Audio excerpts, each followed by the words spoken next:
It's time to wake up and let the weirdness begin. It's the KVJ Show to start your morning. Kevin is the host, and his skin pigment is whiter than Casper the Ghost. Virginia sounds like this. Nickname Vicious Beast, so don't get her pissed. It's Jason, talks like a spaz, and they love to talk about Bigfoot and stats. So get ready, here we go. You're listening to 97.9 with the KVJ Show. Alrighty, hello and welcome to the KVJ Show. What's going on, everybody? Happy Friday. Made it to the weekend. We did. It's great news. Just got to make it through the weekend, I guess, is the biggest thing now.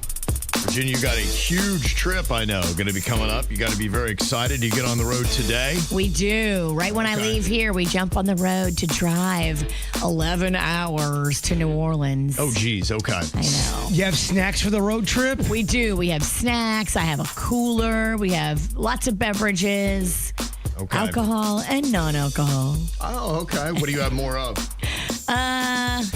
It's about an even split because Panda and Rocco are going this year, so...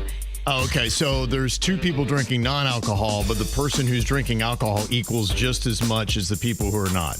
Yeah. Okay. All right. I just want to make sure. Gotta keep it moist. Yeah, I want to see who's going to be consuming the most beverage. I think there's no doubt about that.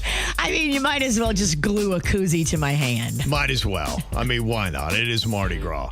Well, I know we got people out there on the road. They said, Kev, come on, let's go, my friends. Some of us are out here on the road and waiting for you guys. We need here we you. are. That's right. We're here now, baby. Fired up on YouTube as well. You can go and check us out. Easy to do. Just go to YouTube and look for the KVJ Show, and we'll be right there. Today, a very interesting day. It is Friday the 13th. Oh, that's right. Yeah. You're not paying attention. Yeah, something to keep an eye on. It is one of those days. There's a lot of myths around it. Now, a lot of people, I think, now look at it as a day of horror, but I think, honestly, what Friday the 13th is about is being unlucky. Oh, no. Yes. Yikes. I think that's kind of where that all comes in. You may just want to go home for the day. If you've been having a rough go, just cash it in. I think my Friday the 13th was last Friday. Oh, yes, it was. Right, that way you got it out of your system, then. That's good. That's a good way to be. Other people are going to have to go through it. I guess Friday is supposed to be considered an unlucky day for some reason. Oh, it's my favorite day of the week. I know. That's kind of what I thought as well. I was like, how do you deem that to be unlucky? But apparently it is. It is. It's just one of those things. It's deemed to be an unlucky day. Huh. Well, let's turn it around. There's nothing nicer than like 4P on a Friday. You're like, get a little happy hour drink in you. Yes. I wonder why excited. Why is that? Why is Friday considered? Is it because there's too much happy energy? It's kind of like when your grandparents would say, if there's too much laughing in the room, somebody always ends up crying. I think what happens is it goes back to biblical times. And you look at the day that Jesus was supposed to be crucified on the cross was a Friday. And then 13 people at the Last Supper. Some people look at that as why the Friday and the 13 is unlucky. Other people go back into history. And there was the Knights Templar. And they kind of ran everybody to the holy sites in Jerusalem. And they had a lot over the King of France. He owed them a lot of money because they set up the first banking system that you and I use today. Oh, oui. And when the French king couldn't pay off his debts to the Knights Templar, he said, you know what, let me just have them all killed. And so it was on a Friday the 13th that he rounded them all up and burned them at the stake for heresy, which wasn't true. He just didn't have to pay his debt. Wow. What a shady dude. Yeah, pretty shady. So that's why I think some people, those are some of the reasons. Nobody really knows for sure, but then I think the movies kind of really kicked it up to a different level. Oh, yeah. And I can give you all the factoids about those. Kevin can give you factoids about the real date. Mm-hmm. I feel like Monday is a way better day for like crucifying and murder. You'd think so, yeah. I mean... don't ruin my Friday. Right, exactly, yeah. I'm trying to get my buzz on. I'm trying to have a little happy hour party. It's a weekend, and we got to be nailing people to a cross. I mean, come on. Yeah. Thank you. Yeah, I hear you. That's Monday work. You're right. I know. Right. That is. On Monday, I'd be like, just crucify me. I'm so hungover. So that's why I kind of couldn't believe it today when I saw that they decided to do a SpaceX launch. Denny saw it. Okay. He was outside and he goes, what the heck is that? He's got video of it. Okay, yeah. It went not too long ago. They just probably within the last hour, I would say, they lifted off. Ah. Uh-huh. Yeah. So, Yeah, but to me, if you're like going, hey, we got an idea. We're going to send you guys up on Friday the 13th. I'd be like, can we do it on Saturday the 14th? Is that better? Or maybe Even Thursday the 12th? Yeah, I can roll with Thursday. Yeah, either one of those work. I mean, I kind of feel that a little bit more. But no, they decided to send them up today. So I guess everything went well. I haven't heard any kind of updates. You look in the back of the rocket and they hung a Jason mask just to mess with you. Oh, yeah. I would love that. Jason in space. It's a real movie. I heard it sucked. It did. It was not good. Yeah, I think this is going to be maybe the first flight where they were going to allow the astronauts to take their personal smartphones with them. Oh. Yes, because they were unable to get any photos up on the gram before.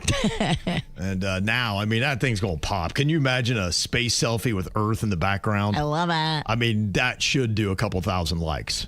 You'd think. Not since we went to the moon on a soundstage have I been more excited for pictures. I know, right? Or Exactly. since Katy Perry went up in space, there was some still shots you could have got. She was in Space Light. She was. Space light. Space Light. Yeah, it's kind of interesting. They're putting all this focus now back on the moon. That is where Elon Musk, everything's been Mars, but he is saying, hey, we got to prioritize and get everything onto the moon. He wants to build a real colony there and pretty quick. He's saying we could do that in 10 years. Mars is going to be 20. So, because E.T. wants to go home. Yeah. He's an alien. He is trying to planet jump. Well, we've always said that he sounds like an alien at times, and then we're going to space. We're going to live in space. We're colonizing in space. And I'm the richest guy, so I kind of probably know what I'm talking about.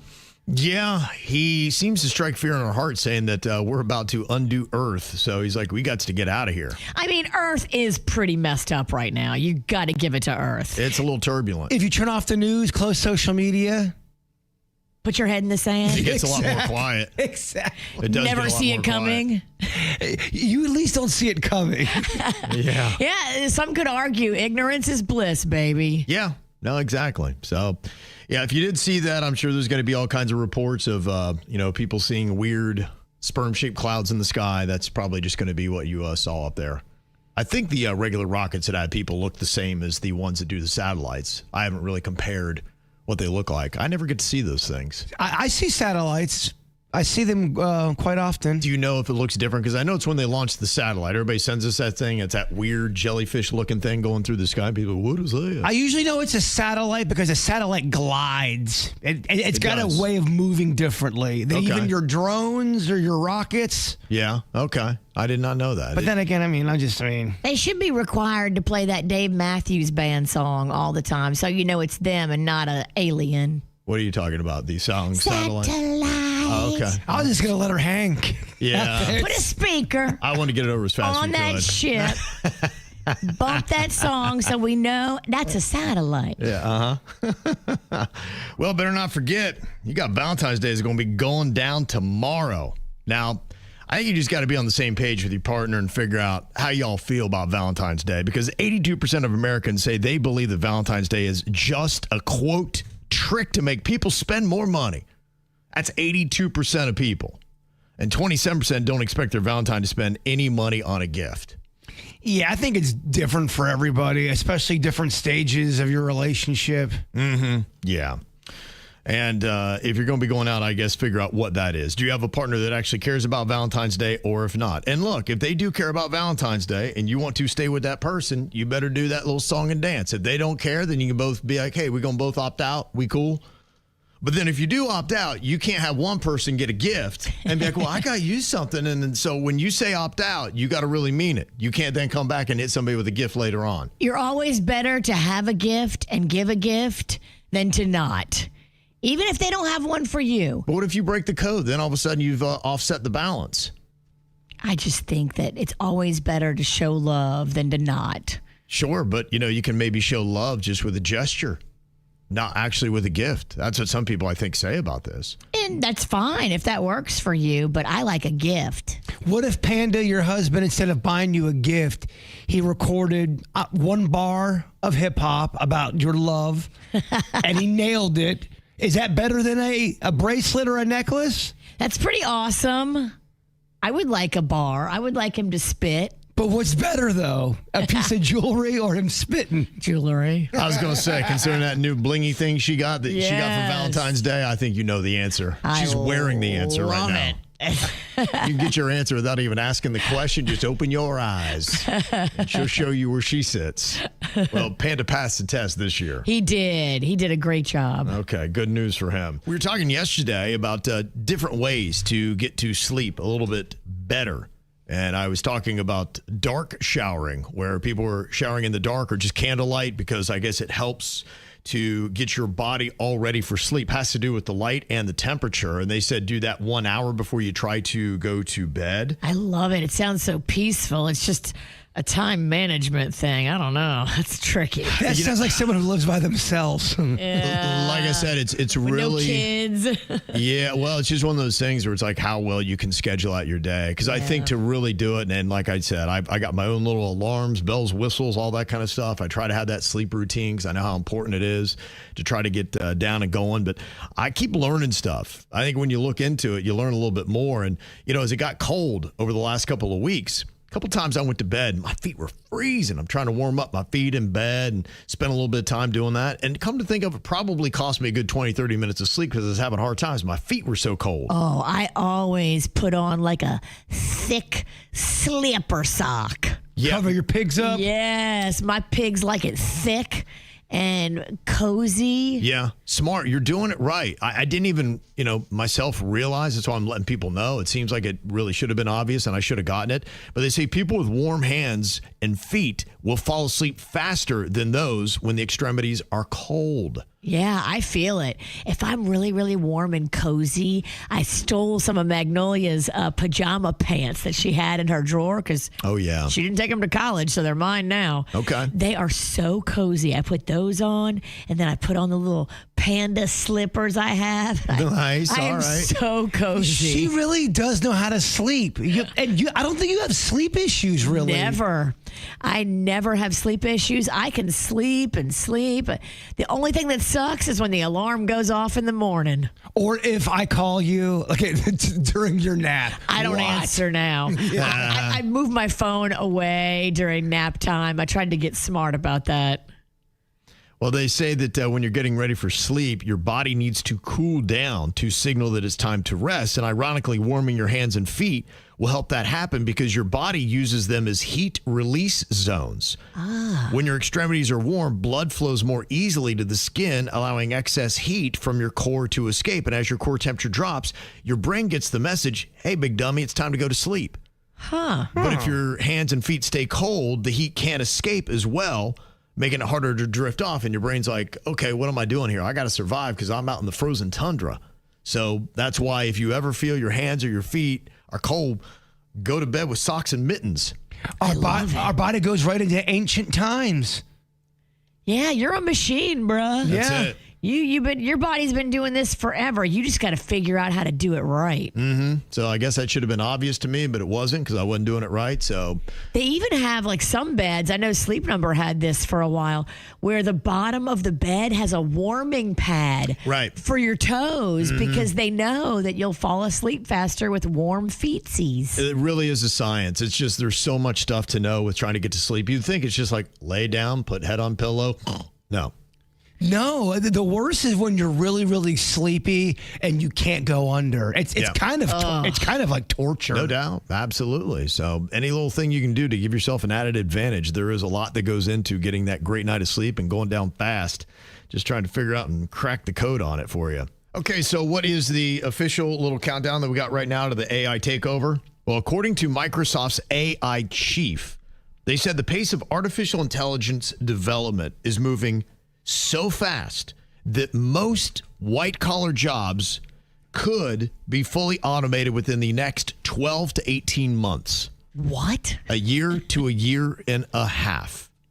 Now, that focuses on roles like administrative tasks, data analysis, customer service, and some finance and legal functions.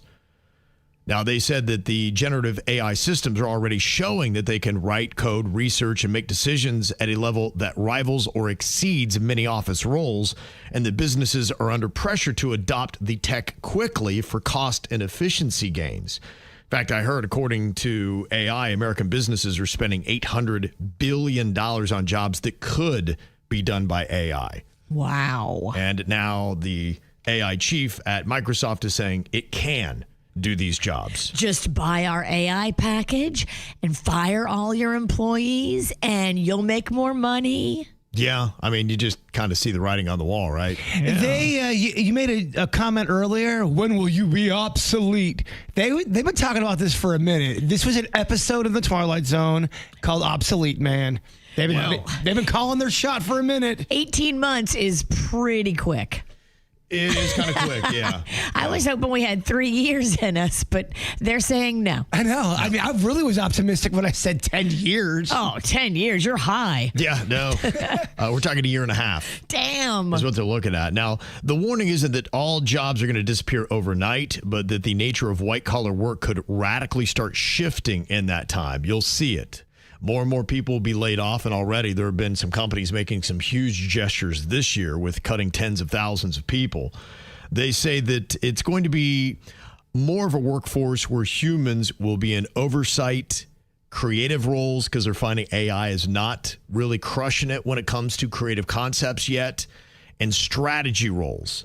So you'd be mapping out using things, but you got to really understand AI as a tool to figure out how to use that and administer it to your benefit in your company. And they want people like that can be strategic and creative. You can tell AI slop versus AI creativity. 100%. I think if you use a creative with the human and mix it with the AI, you're going to get a way better product. A lot of people are like, oh, I'm just going to use AI. And it's so obvious. It really is. When somebody uses AI, it's just like, dude, please don't use AI. Not for this. The first television, have the AI pronounce your name, Virginia Sunoki. Like, okay, all right, this is not real. I wonder if the AI program can come into your business and fire all the people that it's replacing for you, because that's going to be awkward. Yeah, it might. Honestly, it could. If you chose to go that route. In fact, it probably will. How insulting is it? You're going to be fired by the AI. It's going to replace you. Please have a seat. I have something to tell you. Yeah. Well, if guess what? If bosses could figure out how to make twice as much money by letting you go, most of them would. Mm-hmm. Sure. It's not all. Well, I mean, look, it's just the truth. No, that's their job. And, a lot of these CEOs, they get bonuses based on profitability. Exactly. And so if they can really cut the workforce, not drop productivity, and those results look good, and the company's now more efficient, then they've got another yacht coming to them next quarter. Yes, they do. Yeah, they do, baby. That's real. Uh-huh. The thing that I'm starting to notice is as a tool, and with any tool, like you could give somebody a weed whacker and two people aren't going to use it the same way, a chainsaw, all those kind of things. You'd be like, if you gave me a chainsaw and gave somebody really knew how to work a chainsaw, you would see a massive difference in our work. There's some people in this room I would rather you not give a chainsaw to. Especially on Friday the 13th. Right. Oh terrible. My gosh. Terrible idea. No chainsaw is going to be handed out here today. No, but I think AI is the same way. There are some people that I'm finding are using it well where it's not as detectable. And then you got people that don't know what they're doing. And it's very obvious that they've used AI and didn't put a lot of effort into it. In fact, they say that a lot of college students are pretty much on the forefront of developing AI skills, which is going to be good for them trying to get into the workforce. But it's kind of bad for the professors, because they say there are now these AI humanizer programs that college students are using. And what this thing does, it will scan essays and suggest ways to alter text so it doesn't actually look like AI. So AI will tell you how not to look like AI, and it'll fix your paper and take out all those codes, I guess, that professors have now used to scan to see if you are writing with AI your term papers. You knew this was coming. Yeah, exactly. It's the battle that goes back and forth. Of course. I think they knew this was coming for a long time. I really do. I think they knew eventually they're going to have the technology to have productivity so quick. Yeah, some people have. I read an article yesterday I didn't bring in because it had a bunch of names you don't know, but it had companies that you might, your Oracles and whatnot. And it was a full listing of people at high-level positions in those companies that left because they said, you are putting profitability over morality. We don't like how you're prioritizing this. You don't even care about what this thing could eventually do to us. You just care about winning this AI race. And they said, out of a moral obligation, we have to walk away. And it was an extensive list on a lot of these AI companies where there are people that are trying to make a stance and walking away. And then they're like, hey, we got $1 billion salary. Anybody else want it? Yeah. Oh, okay. All right. Yeah. So Four people are like, yeah, I'll take it. So they're just kind of loading up these companies. Now, all the scrupulous people are walking out in a big way. And then people who just care about the money and don't care about the end results of what they're going to do with the AI tech are walking in and taking huge paychecks.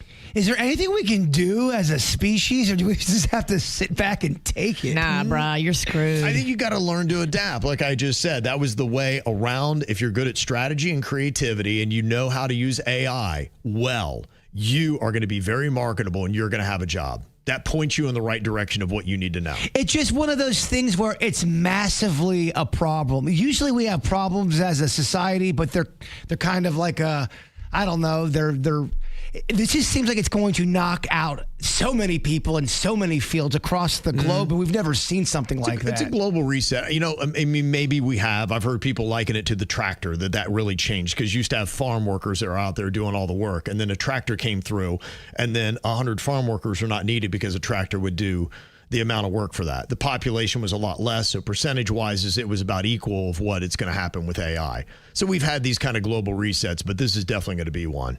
So, got to be ready for it. Yesterday, we were talking about AI use in regenerating movie endings or adding scenes. Disney made a big old move when they licensed that, and now there's a lot of fan fiction that people are creating. Jaybird and I saw the same thing where they had Darth Vader going to visit the tomb of Padme.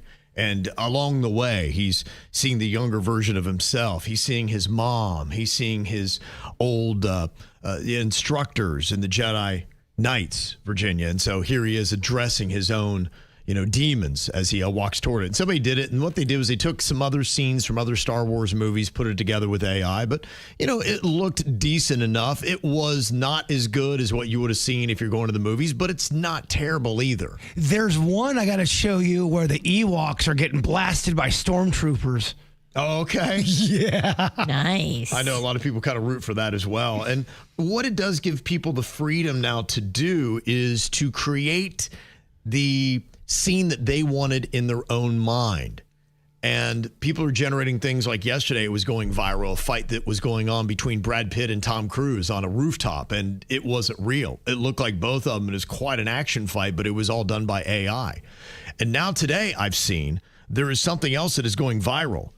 People who don't like the ending of Titanic, where Jack can't get on the damn board, have now done it right. He's laying there on his back and he's shivering, and she talks to Jack, and then she helps him up onto the board, and he's warm and safe, and they both live happily ever after. I love it. And you could even go the other way and have a shark come up and eat both of them. I guess you could. You could. Yeah. You could have her fall off. You could have that.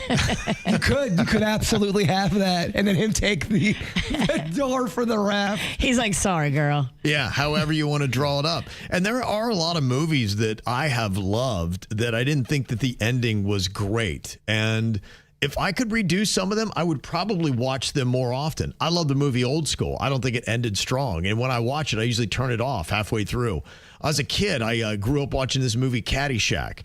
And the ending, it's kind of weak. It's whack. It's almost like they forced it and rushed it. Monty Python, The Holy Grail, terrible ending. So there are all these movies that, okay, wait a minute. Imagine if you could go back and you could write the script, and then AI would create that for you, and then you'd have your own version of the movie. And I assume at some point you could be like, I don't like from that point on, and I've made from there, and now I got my own movie version that I love better. You made it the way you always thought it should have been. Well, I think that's the future. Like you were saying yesterday, licensing things out. If a music artist licenses their music out or their name, you're going to be able to make a Drake song that he approves, that is his voice, and that it's going to be your own Drake song. It's a version of Drake. Mm-hmm. He approves it, but it's you kind of tailor making it to your liking. That's what I can't wait to see, because you got a lot of licensing stuff. But the fact that Disney has already bent the knee to AI and said, you know what, it's if you can't beat them, join them. It's better to just throw our hat in here and get some money than have people do it anyway and try to chase them down. Can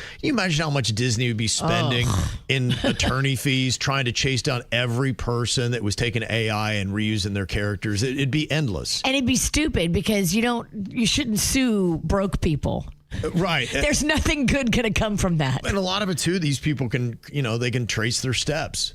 They can cover their identities. And so the fight and the man hours, they're like, no, we can either lose a lot of money doing that, or we can go on ahead and license it out in a legal way and make a little bit back. The benefit is people who would never would ever have a shot of even getting to the dance are now in the game. Anybody can. Sure. I'm talking about when you start licensing things out and it's all legal. Yeah. If you're creative and you're a workhorse and you want to make a project happen, you're going to be able to do that. And that's an exciting thing, because more people are going to have opportunities to have their work shown. I could see at some point where you come up with the loose concept for a movie plot and you have the characters and the visual images for it, and you can put enough of it out there and say, all right, I'm going to let you guys start putting it together. And then you let people submitting their own scenes and kind of link together their own movie. Imagine when you have your first ever fan-created movie entirely that is released to everybody and that's cool. Yeah, we had a lot of different people contribute to this. It's cool until we start arguing about money and then have fun with that. Yeah. Mm-hmm. Some of the movies that people have already said that they want to go dive right into, some people didn't like the way that the Rise of Skywalker, one of the Star Wars movies, went. They said, let's go take AI and let's just redo that one right away. That's what the fans are doing. You know, all the movies I hated, Virginia? Yeah. I'm here they're fixing them. The characters I didn't even give a crap about. The real fans are writing what the real fans wanted, and you're starting to go, oh, Kylo Ren doesn't suck as bad as he used to. Yeah, right. Because Disney's not involved. Yeah, you kind of fixed it. You fixed their errors. Harry Potter and the Deathly Hallows Part 2 from 2011. Some people didn't like how that went down. Some people didn't like who Harry Potter wound up with, and they wanted to change the game a bit. Spoiler alert, I have no idea. Yeah, I'm not going to tell you, but I'll tell you, they just didn't like the ending. Pay It Forward. Some people are like going, I love the movie and it built up, but man, that ending just dropped me off a cliff. I don't think I want that one. Let's fix it. I watched that on cable one Saturday morning, so I fought through commercials to watch that movie, and I could not believe the ending. I was depressed. Too heavy for a Saturday. Yeah, JC's got a great idea. He said, how about we redo the last season of Game of Thrones or Bloodline, which I love the first 2 seasons so much.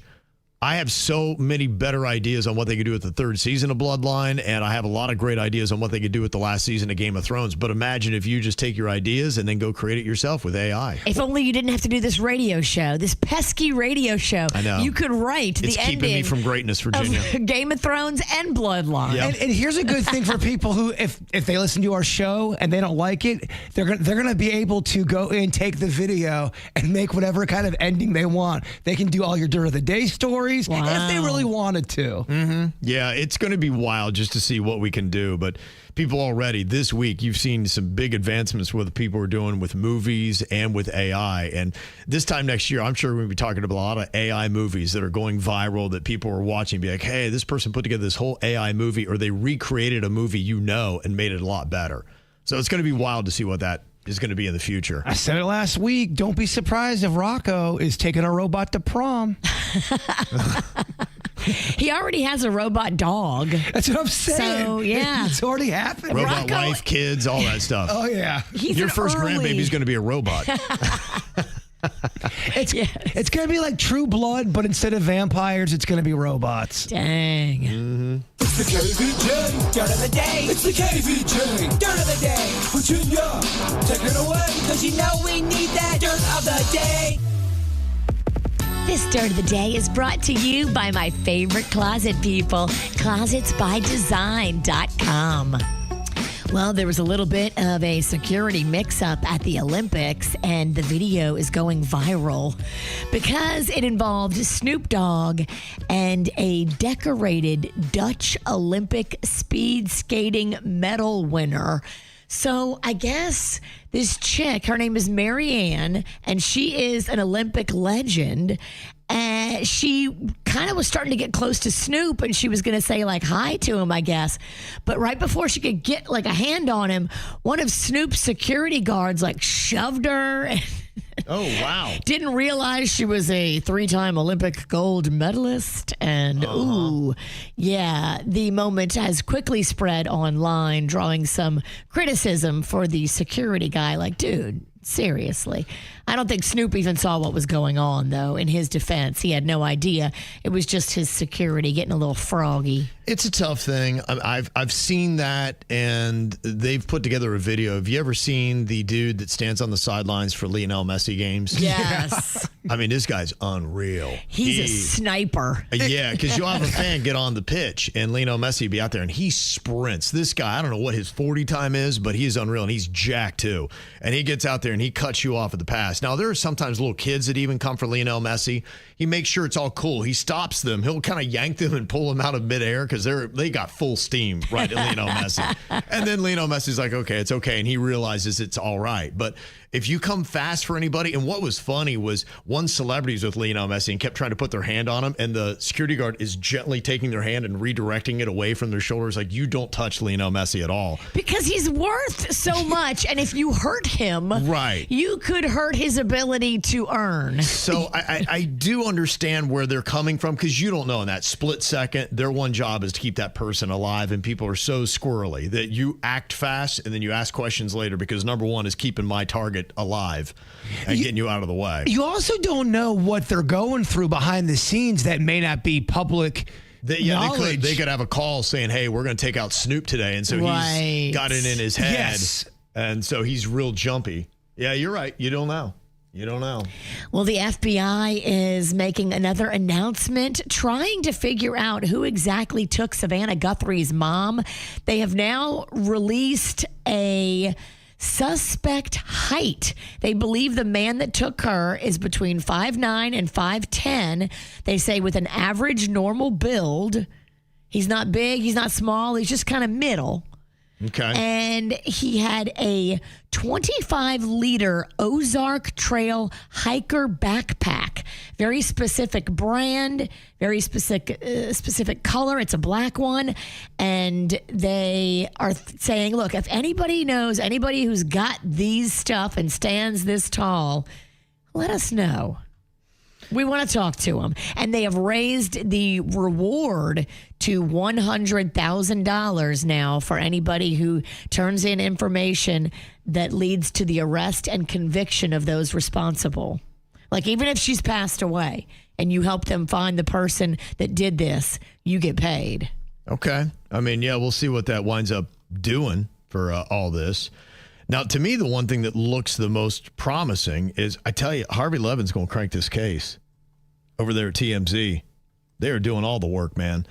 They've got this video that is out there today with a masked man with the backpack. Now, you've seen that. That was timestamped 2:12 a.m. on February 1st. That's when they believe that she was taken. On her porch. The guy's on her porch. Yep, the one that you've already seen, that surveillance footage. But the new one is they got a video from about 5 miles away that shows a similarly dressed man with a backpack at 1:53 a.m., just 19 minutes earlier. Oh. And you can see that individual. Where was he? I don't know that the 5'9" is going to help, and they don't know that this person is related. But now that they have the backpack and they know what the make is, or at least what they're looking for with the backpack, then maybe you can start to put these pieces together. The more video they can get, the easier it's going to be able to find them. I know that's pretty easy to kind of come up with, but that's how they have to work backwards sometimes. Yeah, and they've even heard some new stuff. Here is Harvey Levin talking about the letters that they've received and the new information that they've got. A second email from the man who claims to know the identity of Nancy Guthrie's kidnapper. We told you yesterday that this man sent us an email saying that he will reveal the name if he gets 1 Bitcoin.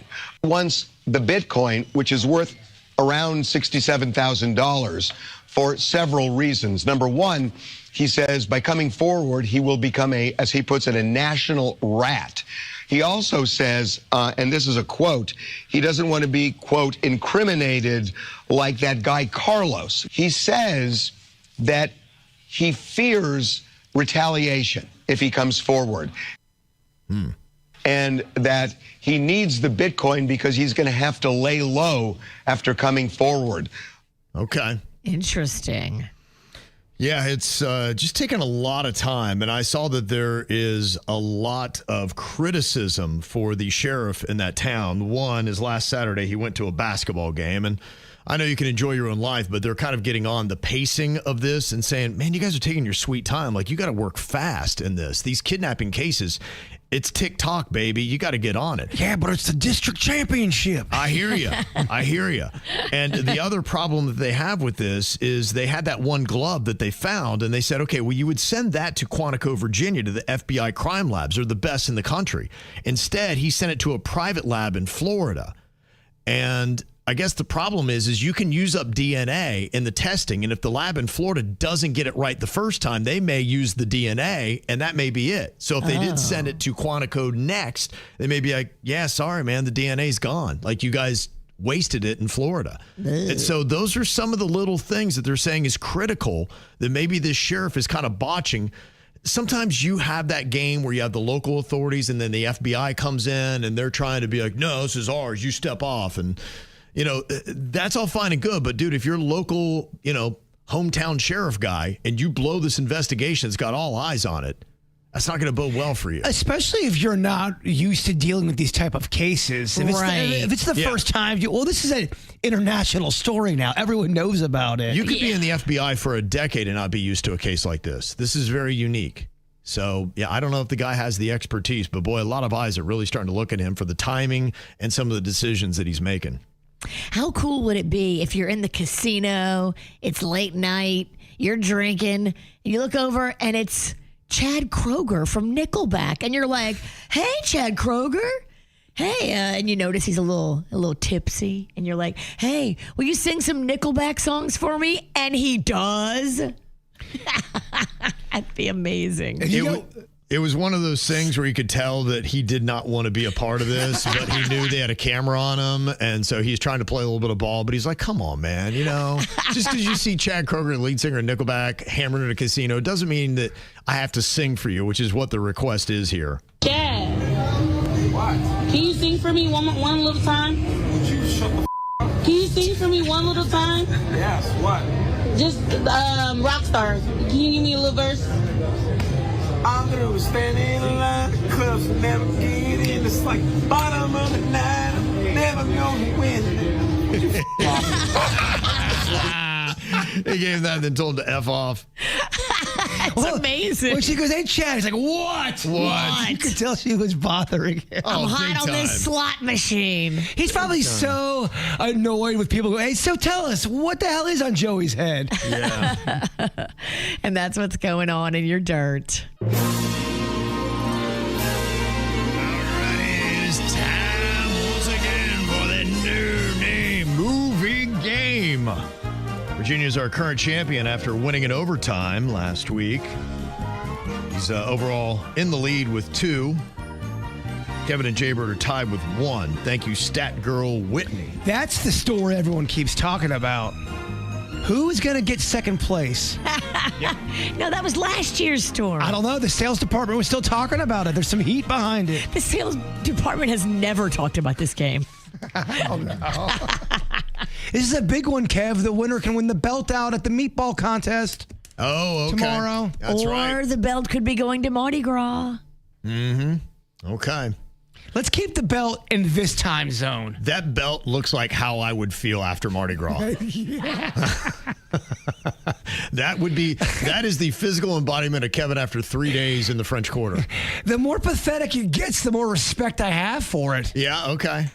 It's good to see. Yeah, it would fit in really well there in the Big Easy. It looks like it's been through war. Okay, we got Laura on here from Port St. Lucie. What's up, Laura? Hi, how are you? Great. How you doing? Doing good. Sitting in traffic on the turnpike. Good luck with that. Yuck. Okay, Yeah. well, Virginia's got your clues here. She can't use any of the characters' names, any of the actors' names, or any of the words from the title of the movie. We got 60 seconds on the clock in the no-name movie game, and your time begins now. Pass on that one. Oh, you can't put water on them after midnight? You can't feed them? Gremlins. Yes. If I've got a fire-breathing mythical animal, but I want to make sure it goes pee-pee outside. How to Train Your Dragon? Yes. I do this with my legs. One goes in front, one goes behind me. I'm doing a what? Walking. No, I'm all the way on the ground. One leg's in front, one leg's behind. It's also a banana blank. Oh, a split. Yes. Pass on that one. I'm looking for somebody, and I get paid to bring them to jail. I'm not a cop, though. Bounty hunter. Yes. Pass on that one. It's what you look at a restaurant to see what you want to eat. The menu. Yes. It's what, if someone is trying to hurt you and they're doing it professionally or personally, they're doing this. A hitman. Oh, sabotage. Okay. I believe we got a 4 spot on that. 4 spot. Okay, we'll take it.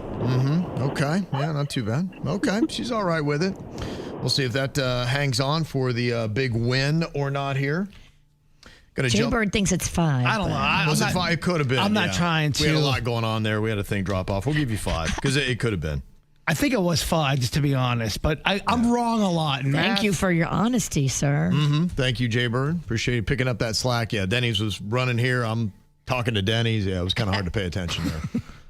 So we'll give you 5 on that. All right, we got Tim on here from Port St. Lucie. Okay, Tim, you ready for this? Yeah, let's do it. Happy Friday. Yeah. Happy Friday, Tim. All right, we'll get 6 and 60 seconds, and then we'll go on ahead and race through this and hopefully knock off the witch. Okay, bud? Let's do it. All right, our time begins now. Okay, it is a pool money, P-O-O-L, and it is 2 guys. They're sharking people, and it is green is what? Green in their bills, their currency. You spend it. Money? Yes, and what's the pool? You don't know the pool. Pass. Okay, the Garden of. It's the first place where man and yep. Okay, more than 6, and they're very upset, and they drive really fast. 1 more than 6. They drive really fast, and they're crazy. They're upset. They are. Pass. Okay, it's the North versus the South it was a battle here in America. Civil War. Yeah. Okay, it is the guy that wears all black, country dude, and you do it if you're taking a DUI test. You put one foot in front of the other. Yes. And it's a baby movie, and they speak. Ooh. Okay, Look Who's Talking was the final one. What were some of the Color of Money and Furious 7? Furious 7. Okay. Some tough ones in there. Yeah. Oh, I'm sorry. That's all right, dude. It's all good, man. It means I don't have to play anymore.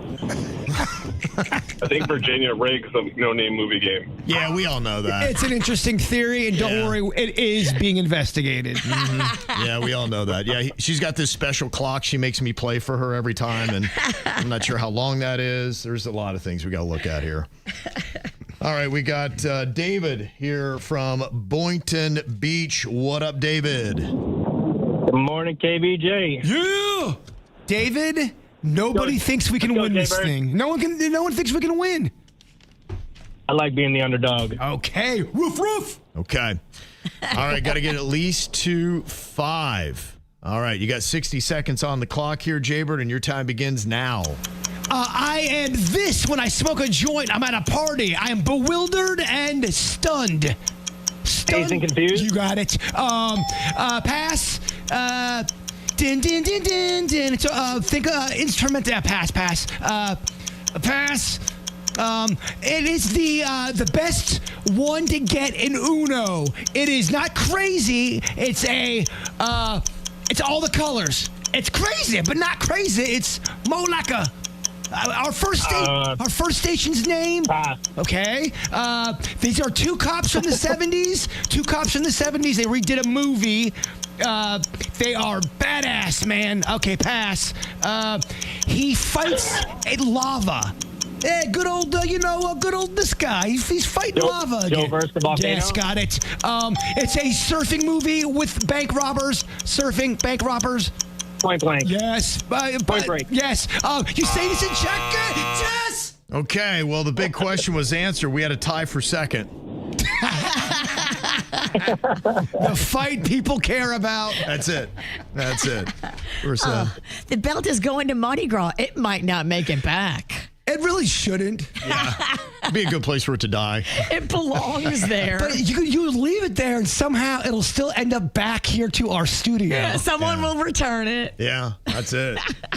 Well, I got a big congratulations to Laura. Well played today. Nice job out there in traffic on the turnpike.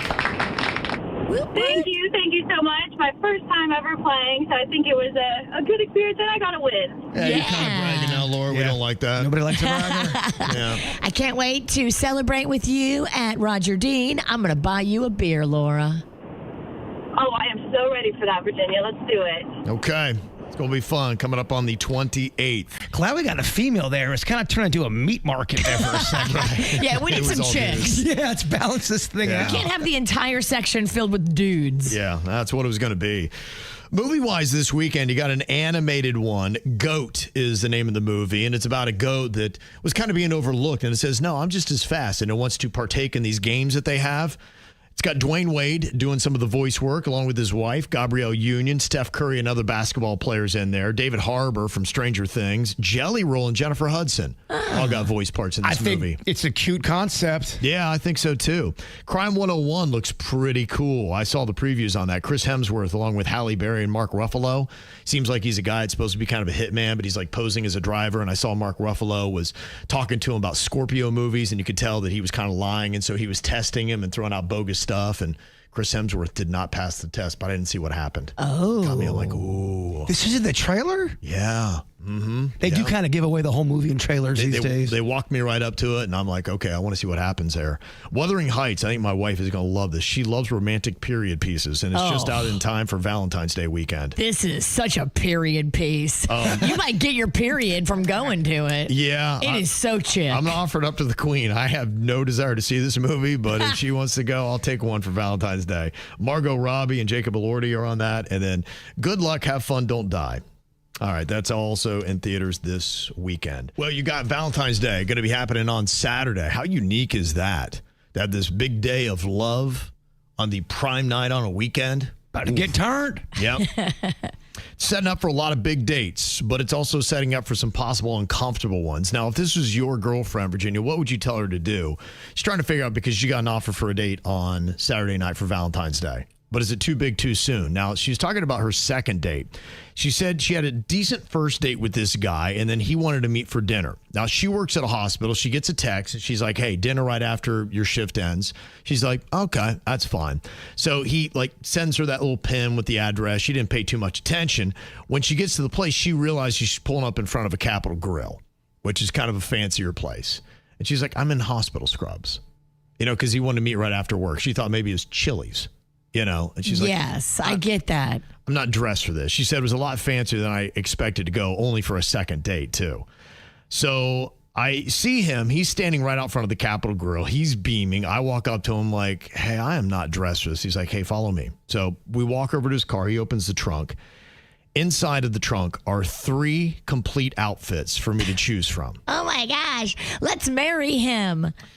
He guessed my size. It was close, not perfect. But I picked the least offensive outfit out. Offensive?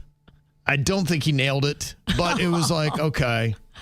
He put a lot of effort in. That is a lot of effort for a second date. Yes. He's putting it on a little too much. He wants to murder you. She said, I hopped into the Barnes & Noble next door. Hair and makeup, still kind of a mess. Didn't have any way to fix that. But I told myself, look, it's just dinner. I'm not going to see anybody I know. Of course, I was wrong.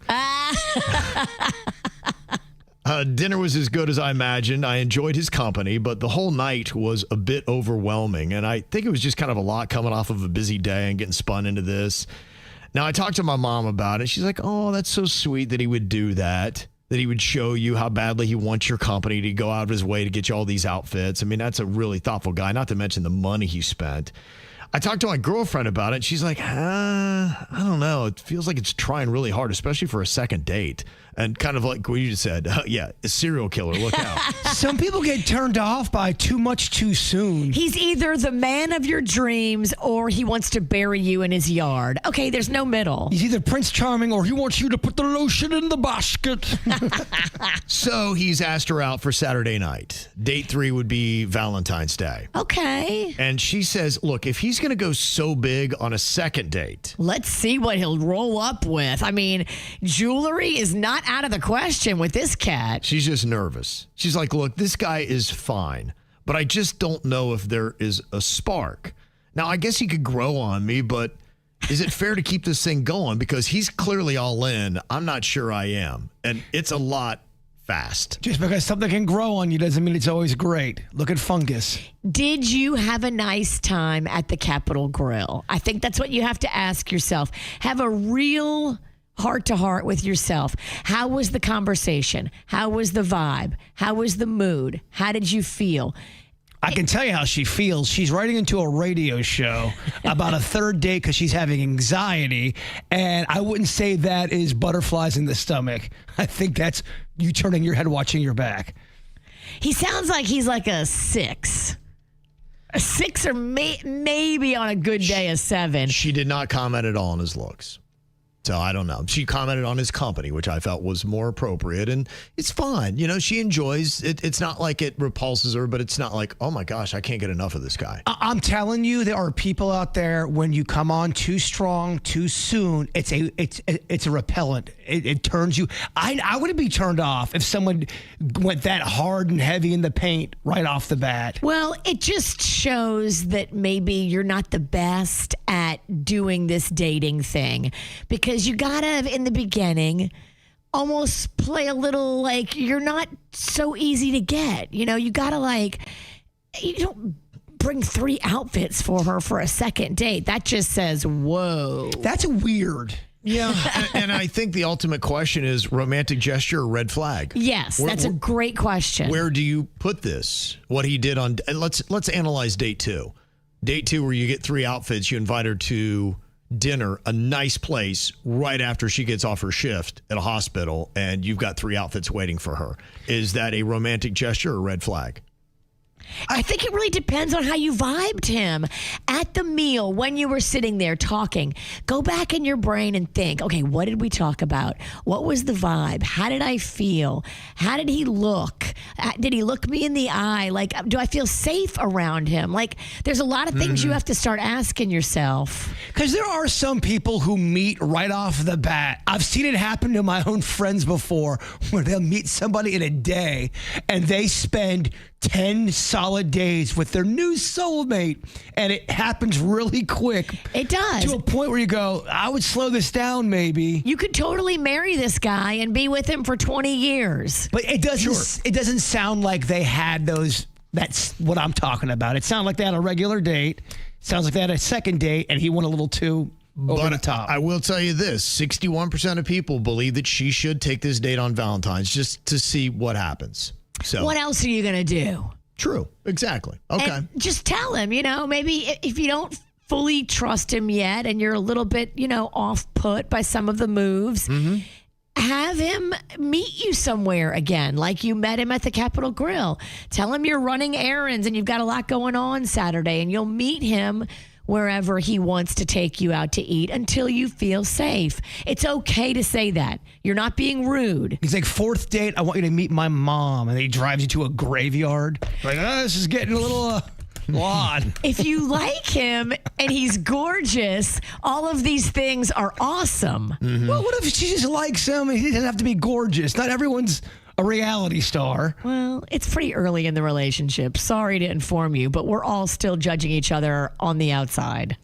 Okay, what about a guy that plans your entire weekend without asking? He takes you away on a surprise. It is a Valentine's Day weekend. This could happen to somebody today. He picks you up right after work, and next thing you know, you're in a car and you're heading you don't know where to do you don't know what. But I know him. Yep. You do. Absolutely. It's a guy you're dating. You know him for more than two dates.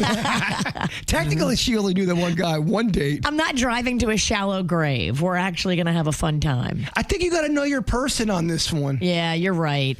If he's planned something keeping my my things I love in mind and makes it special and catered to me, like that's awesome. Let's say you're 5 weeks in and it happens. I think if you do it the right way, and because some people don't like surprises, so to plan a surprise trip for someone who doesn't like surprises, they're going to go, well, why did you do that? You know I don't like it. You're doing this more for you. What you should do is say, hey, I'm picking you up on Friday, 5 p. after work, and I'm taking you away for the weekend.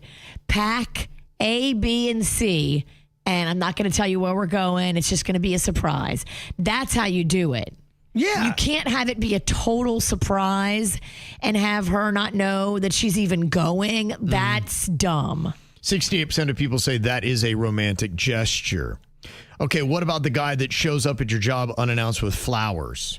It could be happening a lot today with guys doing that for Valentine's Day. They want to do that public flex to let the people at your work know that you got a man and he is romantic. That's lovely. I think that's nice. Yeah. Okay.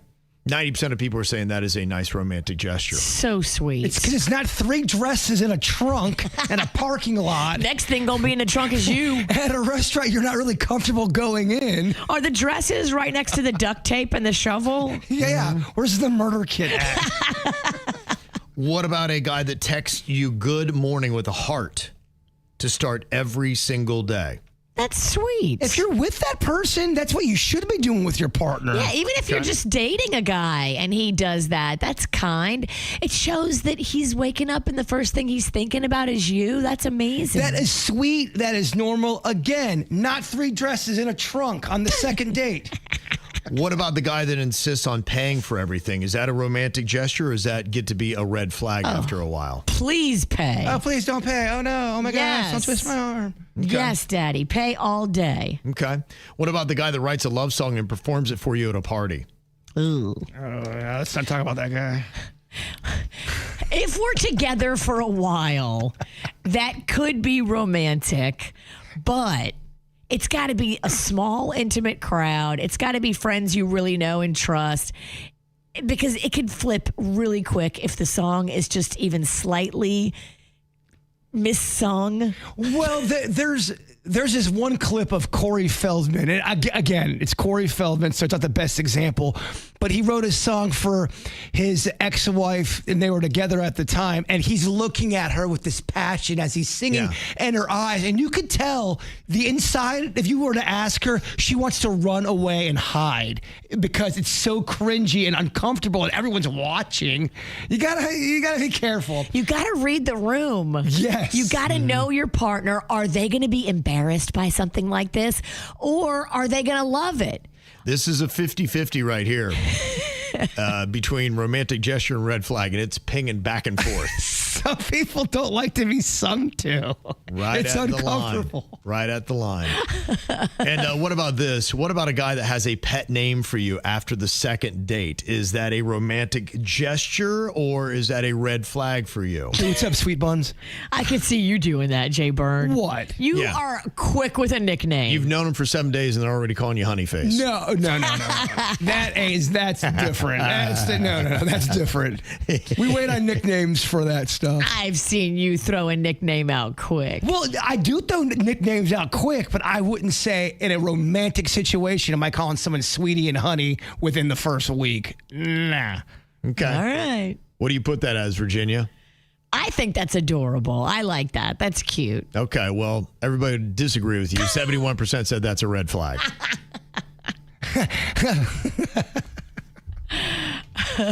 I don't mind the nicknaming thing. I think it's cute.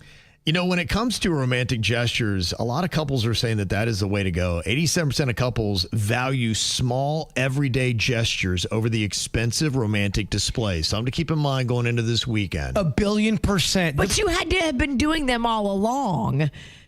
If you haven't done them, then this doesn't apply to you. There's something small my girlfriend does for me that absolutely warms my heart every time she does it. What is She'll it? bring me a Slurpee. And I'll forget, and then all of a sudden she'll show up with a Slurpee. I'm like, oh, yeah, you know the way to my heart. That's so sweet. Mm-hmm. It's clogged from the Slurpees, but you know the way to my heart. And I got diabetes. Yes. No, but it's very affordable. It shows she's thinking about you. Yes. It's a tiny little gesture, and she's been doing it all along. If you've been doing it all along, then great. You don't have to make a big gesture on Valentine's Day. But if you haven't done diddly squat and you're not bringing Slurpees, and now you're like, oh, I don't have to do anything. Girls don't want that. I don't think you're playing it right. That number seems to be 9.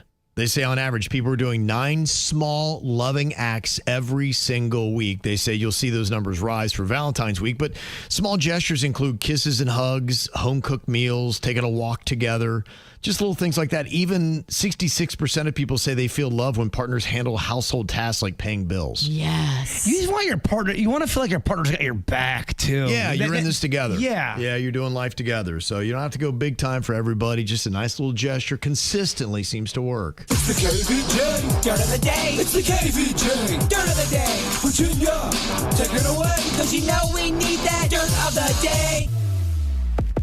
This Dirt of the Day is brought to you by my favorite closet people, closetsbydesign.com. Well, I don't know if you saw the Backstreet Boys' AJ McLean yesterday. He is telling everybody that he would like to perform the 2027 Super Bowl halftime show with the Backstreet Boys. Okay. Yeah, I mean, you know. I'm sure he would. That's a heck of a response, Kev. Yeah. You know. Yeah. What if you got all of NSYNC and Backstreet Boys, those two types of groups together, and they dominated the halftime show? I still don't think it's going to fly. I don't think that that's what they're looking for. I think they want modern, current artists who are just blowing it up. They don't want that nostalgic act no more? I don't think they need it. I don't think they want it. I don't think that's their vibe. Well, here's AJ McLean's pitch. What do you guys think? Backstreet Boys 2027 Super Bowl halftime. Let's make it happen then. Okay. Yeah, I mean, the crowd at the Sphere, they love it because, you know, they're huge Backstreet Boys fans and they paid a lot of money to be at the Sphere to see the Backstreet Boys on probably the best stage with the best sound system that we have in this country. Yeah. But I don't know if that's the way the Super Bowl, I mean, if they want to continue with acts like Bad Bunny, I mean, that's not nostalgic. That's current. I think you could do both. You could hybrid that thing. People love a hybrid. You make everybody happy with a hybrid. All right, maybe I'm old and new meet together. Yeah, I mean, I think that there is a way they can. Now the question is, can they carry it by themselves? You don't have anything else. You know, that is the one I'm a little more pessimistic on, but I could definitely see a way. I like Jay Bird's plan. I mean, if there would be a way to work in a lot of these boy bands and kind of bring that all together with a current huge artist that is kind of playing around with those guys, and I think if you put all that together, it could definitely work. Yeah, maybe you get a part of the Super Bowl, Howie, but not the whole. You're not getting the whole pie.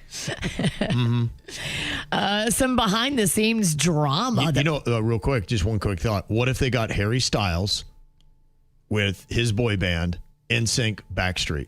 Yeah, it would be massive. People would love that. People would lose their minds. And it's a spotlight on Harry Styles, and he's playing all his hits, but then he kicks in and he does a little bit with his own boy band. You do NSYNC and you do Backstreet. That could be pretty big. I don't love it. Well, I mean, there's a lot of things. You don't think Harry Styles would be big enough to go? I think Harry Styles and especially if his new album is big. Yeah, that has the most possibility out of Harry, Backstreet, and NSYNC, I think, of being able to be mainstream. But I don't know. Okay. I'm not feeling it. Yeah, well, and that's why we're glad you're not in charge of the Super Bowl. Yeah, right. She's no Jay-Z. Some stuff that was happening at the Super Bowl behind the scenes that I did not realize. We knew that Stephon Diggs, the player for the Patriots, and His newly broke up girlfriend, Cardi B, had some beef, but we didn't know what was going on. Like, it sounds like they broke up literally right before the Super Bowl. And now people are saying that he was spotted at a Super Bowl event with a woman who had an affair with Offset, Cardi B's former husband. Oh, that's how you get back at her. Wow. Oh, man. This is juicy and layered. No wonder she was pissed. Yeah, you could see it kind of falling apart. You got to Chronicle. Somebody's kind of put together the timestamp of what she was doing over the weekend. And right before going into the Super Bowl, they're like, hey, do you have anything to say to Stephon Diggs? She's like, yeah, good luck. And good luck. Yeah, and that was it. And she looked down like, yeah, you could tell she didn't mean it was over. And finally here, this is great news. James Vanderbeek's family has now raised $2,133,000 for their GoFundMe. This GoFundMe will be for his family to continue on and be able to stay in their home and do educational costs and everything like that for the kids. His medical costs basically wiped the family out of cash. He had been going on internet and on social media websites selling Dawson's Creek memorabilia and Varsity Blues jerseys and all kinds of stuff to cover the cancer treatment expenses. So this family was quickly put out of funds by medical costs. That $2,133,000 will certainly go a long way to help his family have some kind of future, not get kicked out of their house. And if people bought that Dawson's Creek memorabilia or Varsity Blues memorabilia, they should give it to his kids. I think that would be the right thing to do with that memorabilia. That should have stayed in his family. Yeah, it would be nice. I mean, it's really cool to see everybody that is chipping in some money, and it looks even like somebody like Zoe Saldana, who's giving them $2,500 a month. That's going to be a recurring payment. So. I love that. Yeah, just realizing how expensive it's going to be for them to stay in their home, for the kids to continue their education. They just want them to be able to live life without the disturbance. Stability. Yeah, it's beautiful. Yep. And that's what's going on in your dirt. Okay, I asked, would you love a Harry Styles-led boy band Super Bowl halftime show? 55% of people said no. Okay. I'm not feeling it. Okay. I'm just not feeling it. Okay. We know. Yeah. All right. Well, yeah, I don't know if people are feeling it either. So, sorry, AJ. Not sure that's going to happen, buddy. Valiant effort. Yeah. Okay, so what do you think? Are these things normal or no? Do you hear anybody ever say Valentine's Day, not Valentine's Day? I do. I do too. I hear it a lot. There was a funny meme. He's a 10, but he says Valentine's. Yes. You're like, oh. I don't think it's a majority of people, but it happens more than you would expect. And I don't know if it's just lazy vernacular or they don't know if it's an N or an M. What do you think it is? Lazy vernacular or just they really don't know how you spell Valentine's If Day? everybody around you says it wrong, you're going to say it wrong too. Right. And maybe you're a person that doesn't celebrate Valentine's Day that much. And all of a sudden, you have to now, you're thrown in the Valentine's world. You're like, what is this? Valentine's? I'm a dude. Yeah. What about this, normal or no? This person says, I have to be on the right side of any photo I'm ever in. I know girls like that because you got a good side and you got a bad side. And you don't want to be having your bad side facing the lens. Do you have a good side and a bad side? They're both bad. That's not true. You handsome devil. I don't know. Wherever you put me, I'm looking weird. So just, you tell me where to go. I'll look weird on the left. I'll look weird on the right. I'll look weird in the middle. I'm going to look photoshopped in even though I was there. Don't matter. That is Kevin. Yeah, that's a weird phenomenon. Always. He looks like he's either a wax sculpture of himself or a cardboard cutout, but he wasn't there. Yeah, so I don't pick a side. Do you think it's normal that people do? Do you think of your girlfriends that a lot of them are like, yeah, I know exactly where I want to go in this photo, and they try to race? Could you see if you had a whole group of just right-siders or a group of all left-siders? That happens. Oh, boy, and they're all fighting for, no, I get the edge. I'll think it's normal. It's not normal. Okay. But in my friend group, it's normal. Okay, all right. This person says, I whistle by sucking air in, not blowing it out. That's tough to do. Oh, my gosh. Oh. Jason's going to pass out. I almost did. There are some people that do it effortlessly. Have you ever seen somebody they can do so many whistling things? I don't know what it is. The people I grew up with, I think country folk, like there were some whistlers, either putting their fingers in the mouth or they would do this thing where they'd bite down on their lower lip. You ever seen that? And they out of both sides of their mouth, like this piercing whistle. It's impressive. Because I think a lot of times, on the farm, you got to call people, cattle, kids, whatever it is. And so building up a good whistle is impressive. And I would try every way possible. I'm a terrible whistler. My dad can whistle. I mean, you can hear it counties away doing that trick Kevin's talking about. Yeah, right. Because he was a wilderness boy. Yeah. He lived out in the woods. So Yep. I bet he can whistle. All right. You got to. Will you tell your dad I said Happy Valentine's Day? I'll tell you said Happy Valentine's Day. Mm-hmm. You will wet that whistle, Virginia? Oh, gosh. I'm going to vomit. This person said, when I eat chips, I always go for the ugly one first, so the rest look nice. Oh, I love an ugly chip. What is it? What does that mean? There's an ugly chip sometimes in a bag. Darker cooked. Believe it or not, those ugly chips can pack the most flavor. Yes, because for some reason, if it's like extra burnt, it absorbs more of like the salt and the seasoning, and then it'll be like crispy. And I'm sure I'm giving myself cancer, but I really do like burnt chips. Okay. Yeah, I kind of have those same weird things. I like to get certain things out of the way first when I'm eating something. Always eat the small thing first. Yes, I like the small chips. Yeah. The big ones hurt your mouth. Yeah. This person says, I'll eat chips by sorting them into big chips and little chips. Yeah, I do that. Okay, so a lot of people do different ways of eating their chips, all to get symmetry. I don't want the big one. Okay. What about this? Somebody says, I screenshot something just to remember it. Denny's taught me that I think a that's long normal. time ago. I just did that with something that I needed a screenshot of, and I'm always snapping photos throughout the day, and then I go back and I'm like, oh, thank goodness I did that because I completely forgot about that. Well, yeah. he even says to screenshot everything because you have a record. No one can call you out, and if they do, boom, screenshot. Evidence. Screenshot. It's called keeping the receipts. Okay. Yeah, I think that's a new thing. I love it. Does happen now. Yeah. One person says, every time I go to Parallel Park, I whisper to myself, don't mess this up. And then I mess this up. If there's a car behind you and they're like annoyed because you're parallel parking and holding them up, I always park bad. Oh, because I'm like nervous and I get all upset. If I know I'm holding somebody up and they're watching me, it's only going to get worse for everybody involved. You know they're laughing because they're like, oh, she parked crooked. Or they're wanting to strangle you.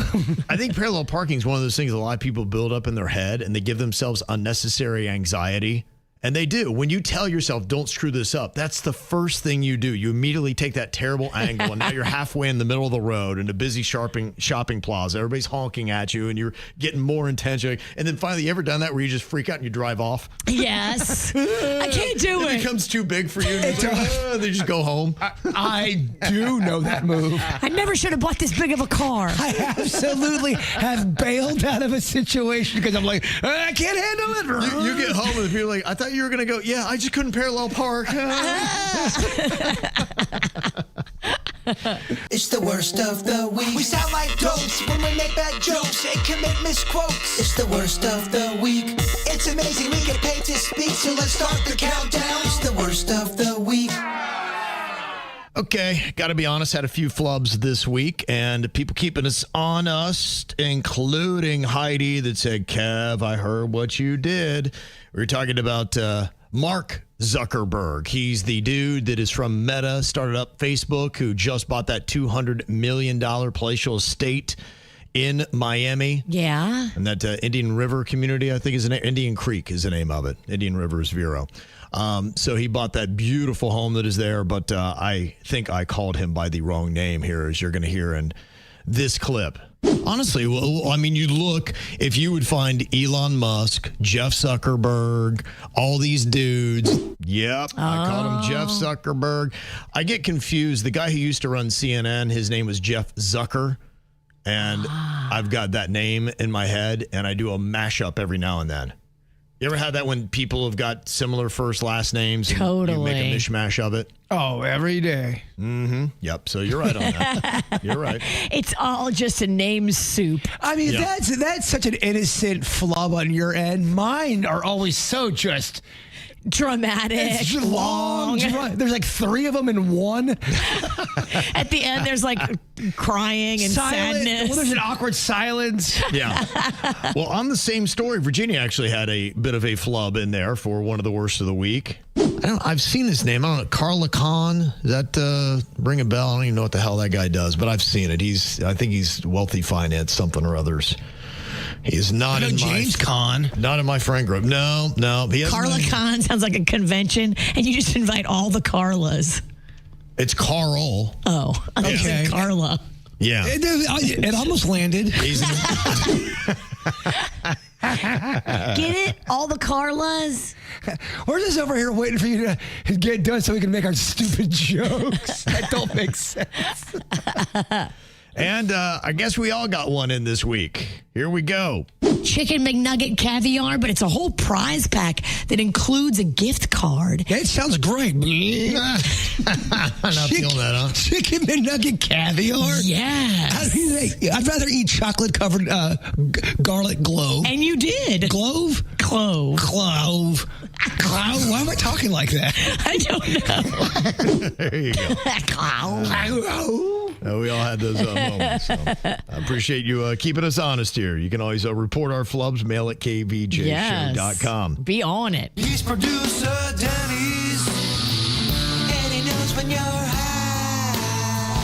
He's Producer Denny's, and he's one hell of a guy.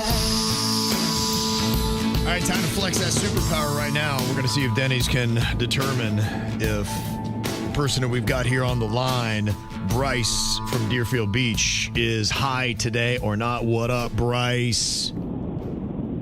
What's going on, dudes and dudettes?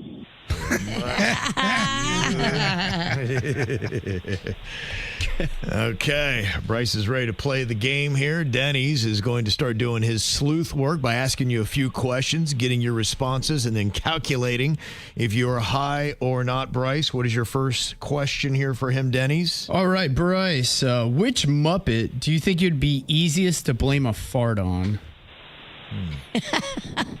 Dude, I don't know those dudes. The Muppets is pretty topical. They were just back on telly. Yeah. On telly. If I had to guess, I would think that I am going to go with Miss Piggy.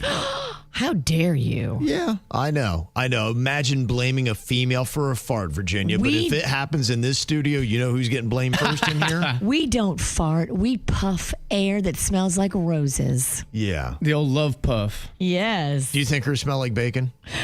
Oh. I do. Okay. Yeah, and I think your instinct is correct. Yeah. Okay. I think it's Piggy. I agree. It's definitely animal. No, animal's too cracked up to fart. His body's all jacked up. Yeah. He ain't putting food in there. He's got energy and animal ain't farting. What about Fozzie? Oh, Fozzie farts. Now we're talking. Yeah. Okay. He's second on the list. All right. Second question for you. Which animal do you think has more blood, a penguin or a jaguar? Dude, I'd probably go penguin. As weird. I feel like that's just a trick question, man. Yeah, you're trying to trick me. Well, it's supposed to be tricky. I mean, the penguin's a little larger and the jaguar's a little more slender, but the jaguar's bigger. Oh, so yeah. You got to kind of weigh him out. Is it bonier, though? He is bonier. More bones, less blood? The cake, man. What was that? Cake? You said to eat cake. Yeah, give me the penguin to taste the cake, man. All right. Penguin takes the cake. Yes, Got that's it. what it is. All right. He's doubling down on that one. Okay. And final one for you. What kind of voice? He's asking if we're high. Oh, I got you. Okay. Well, I don't know. That's later. Yeah. Right. For sure. Catch me later. Yeah, on a Friday. Okay. Last one. Let me hear your impression of a pretentious octopus.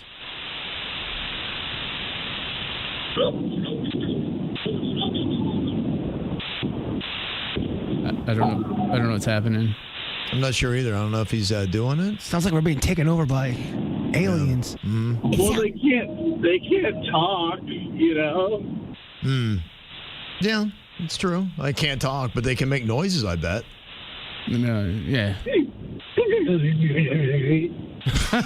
we go. Yeah. Very pretentious. Okay. You heard Bryce's responses here, Denny's. I don't even know. We're attracting some odd cats the last few weeks. It's been interesting. Yes, they're all coming in. We get some live ones here. All right, what do you think about Bryce? Is there any chance Bryce is high, or is Bryce trying to trick you into thinking that he's high with his acting? I mean, it's so tough because at first I totally thought this had to be an act, right? It's very heavy. Are you asking for counsel? It's tough to say. Phone a friend, man. Phone a friend. I'm going all in, slam dunking. This guy is acting. I agree. It's gotta be. agree. It's gotta be. Not a chance he's high. It can't be. It's just too over the top. But he made you think. Okay. He did make me think about a lot of stuff in this time. Regretting a lot of life choices. Yeah, there's been a lot of thinking happening.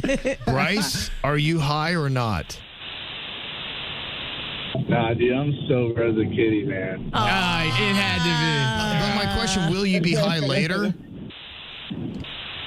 Nah, man, I'm not allowed to smoke the marijuanas anymore. Who made you stop? Yo, can I cuss on here? No. I love Bryce. He cusses and he's like, wait, can I cuss on here? Yeah, unfortunately on this one you can't. Yeah, this is the FCC. I figured one. out the answer. Yeah, I think officer? I think I kind of figured out who shut that down, but yeah, it was worth asking. All right, Bryce, well, thank you for playing. It's a guy that used to imbibe, just cannot anymore. So we feel for you, Bryce. I'll pour one out for the homies then. Yeah, there you go. Some bong water. Yes, in memory of Bryce's old pot lifestyle. There's a lot of dumbass criminals to talk about, baby. It's the whacked out news. People breaking the law. Ha ha, fighting in the nude. Ha, drunk people pooping in the street. Ha ha, it's the whacked out news. So many people on meth. Ow! Well, a PickleBrawl broke out at a country club in Port Orange, Florida, with about 20 people. Dang, that is a melee. There was an apparent argument about a rules violation that happened, and it sounds like 63-year-old Anthony Sapienza is the one who began it all by dropping a C-bomb on some chick. Oh, okay. And she was not having it. She then responded with fists of fury. Oh, boy. Then hit him with a paddle. Then she went after another dude and then pushed a 70-year-old woman to the ground. Oh, so she kind of was one. The name fits, girl. Then Anthony's 51-year-old wife, Julianne, she jumps in as well. Now, both of them have been arrested and are facing felony battery charges. Oh, the body cam on this is going to be jumping. Wow. How about that, huh? That's crazy. You have heard a little bit of the story. Now, here's a little bit of them talking about the situation. Hello. We're at First Creek Pickleball Court, and there's a fight that's broken out, and we need help. Come quick, please. Okay. How many people are fighting? There's about 20 people. Okay. Any weapons? The break? No. I mean, somebody hit somebody with a pickleball paddle, hit somebody in the head. Please. Oh, my God. Is anybody bleeding? Okay, it's breaking up, but we need help. I mean, listen to that chaos. Pickleball? Really? Oh, yeah. Gosh, that's insane. Pickleball's intense these days. Wow. Life is intense these days. Yeah. I think people are just wound too tight. Yeah, they are, including this associate professor at Ohio State University who was placed on leave. Somebody came out and they had a camera, were asking him something I guess he didn't like. Person did not actually touch him, but here's how the professor responded: by throwing them to the ground and knocking their camera out of their hands. Just one more. No. Whoa. Whoa! I told you not to put that in my face. I didn't. Dude, you can't do yes, that. You did. Don't touch me. Don't touch me. You put your hands on me, sir. God, dude. You shoved that camera into my face, sir. Dude, that's crazy. No, sir. I got it. Did you get that? Oh, yeah. Wow. Dude, that's crazy, bro. That guy's high. Well, I guess if you want to go viral, all you have to do now is cook up iguana. We've got another YouTuber, Ryan Is, fishing. He cooked iguana meat and waffles in a Waffle House parking lot. And I guess that's his little combo. Now he's gone viral for that. We are turning this giant iguana into delicious iguana waffles. Let me show you how to make it. Since iguanas are known as chicken of the trees, I figured this recipe would put a spin on a classic dish. To be honest, I bet you guys couldn't even tell the difference between fried iguana and fried chicken. It all starts with a good marinade. So I soaked these iguana legs for 24 hours in some buttermilk, pickle juice, and some seasonings. Give it a good shake and let it sit. Now, I'm making waffles. 1.5 cups of our Belgian waffle mix, 2/3 cups of microplastics, and 1 egg. I'll whisk this thing up. Waffle over pancakes any day. Okay. That's the latest thing. Everybody getting that iguana. He does something in the beginning of the video that all people on social media do. I am guilty of it as well. It's when you start an opening just like this. Who's ready for some iguana? You gotta go into social media mode with your voice. And I'm guilty of it too. I am too, and I want to just punch myself. I want to punch myself too. Mm-hmm. We should do a video about that. Watch two dumb DJs punch themselves in the face. Well, you've heard of a bird strike when it comes to planes. What about a deer strike? This actually happened at the North Palm Beach County Airport. Oh, I know that airport well. Yeah, crazy. Gotta look out for them deer. Aircom AC-1. They did definitely strike a deer. Aircraft is damaged. They're going to need tugged off the airfield. Wow. The aircraft had minor damage, but the good news tonight is everyone on board is okay. The deer all dead. It wasn't a flying reindeer. It was a deer on the ground. Yeah, I think there was like 6 or 7 of them that were on the runway and clipped them, and I think he had to land at PBI. It's a very rural area out there. Yeah. So, yeah, the deer's just being a deer. Yeah, just doing what they do. Well, it was a 45-year-old homeless guy from New York that broke into the fire station in Sugarloaf in the Keys and was actually living in the station's upstairs quarters for about a week. Nobody noticed? No. Apparently he was sleeping there. They even found him wearing some Monroe County Fire Rescue clothing. He made himself at home. He did. Now he's on their chili cooking team. Yeah, said he had nowhere else to go. He was arrested and charged with burglary and theft, though. Guess you just can't go live at the fire station. I mean, he did it for a week. I'm pretty impressed. Yeah. Mm-hmm. Well, another thing we unfortunately have too much of here in Florida, that is road rage. And 34-year-old Blackie Alvarez had actually chased down another driveway on Highway 331 in Funiac Springs, honking aggressively before cutting the car off and allegedly pointing a handgun at the people inside. Yeah, you can't do that. The reason why this is a big story is he is toothless and people love his mugshot. So, yeah. A little unhinged. Everyone's got to hustle these days. Either iguana in a parking lot or teethless mugshots. Yeah, it seemed like everybody did kind of have something. Well, this guy, Ian Clayton, was inspired by the movie Home Alone, but he's not home alone trying to keep out the wet bandits. He is actually a drug dealer trying to keep out the cops. But they said he propped up all these booby traps to try to protect his cannabis operation. They included everything from blowtorches to pipe bombs, a flamethrower, tripwires. It is very Home Alone. It really was, yeah. So they had to evacuate about 100 homes when they went in, afraid of what might happen if they hit a tripwire. They found not only cannabis plants, but amphetamines and $36,000 that he had sewn into a sofa. Oh, no. It's trouble for you. He had air guns, a crossbow. He had it all. So he was all ready. Crazy. Well, another story here of a custom-made titanium prosthetic leg that was lost by a swimmer, Brenda Ogden. She was swimming, and 10 months later, her leg apparently is washed ashore, and somebody found it. Wow, a titanium leg. And it still had its sock on the foot. Oh, that's badass. Yeah.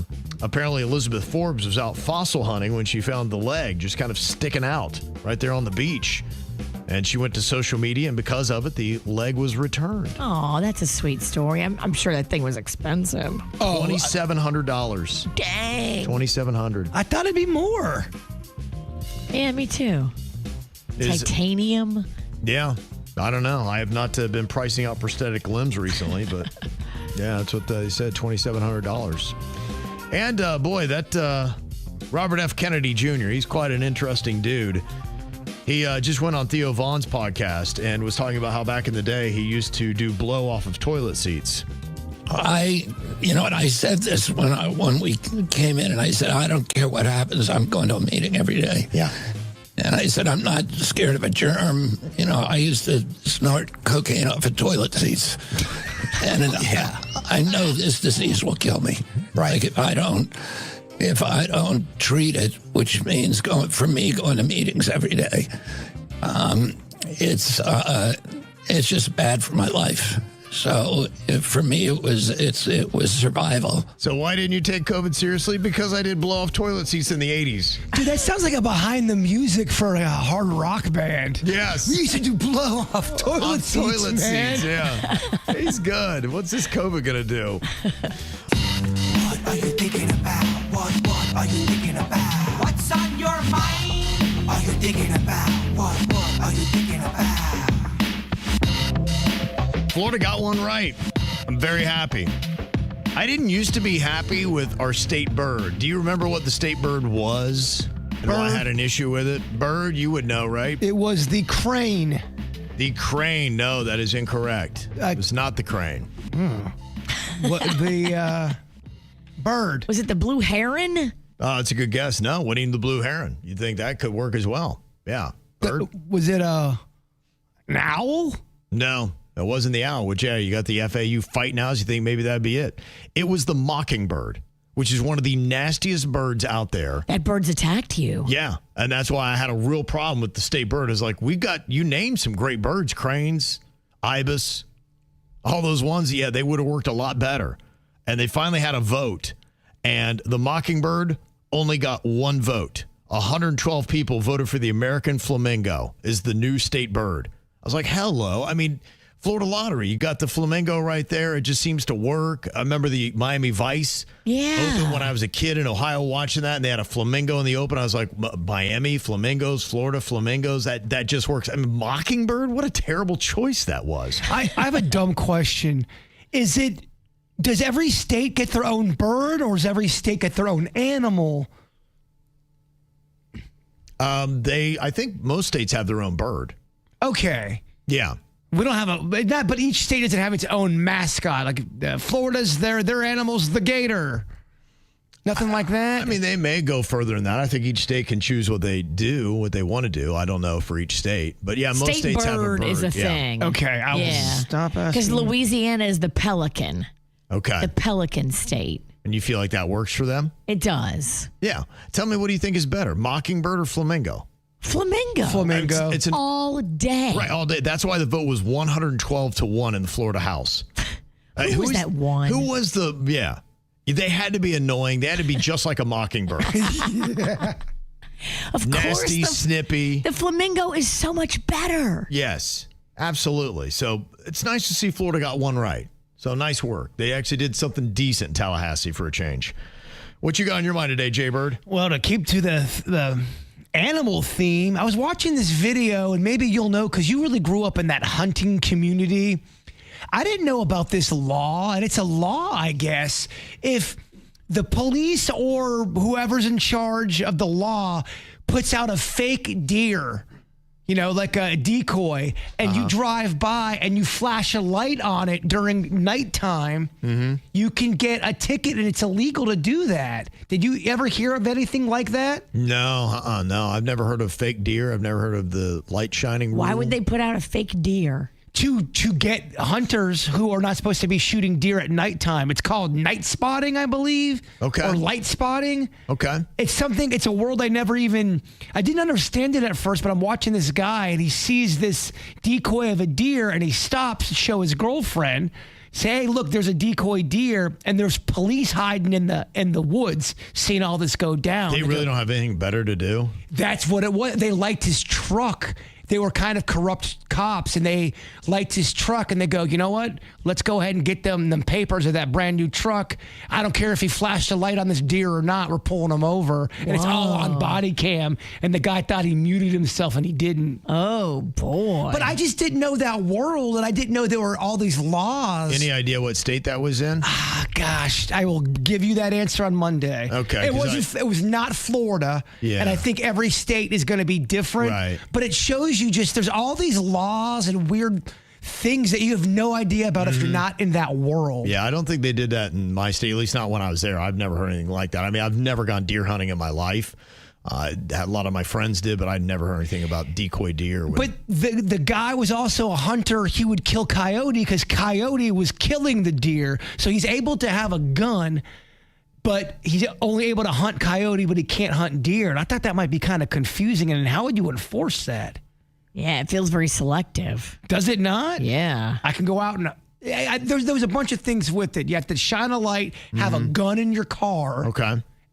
But well, you ever hear of a deer in headlights, and that's one thing. So maybe that's part of it. Is that people?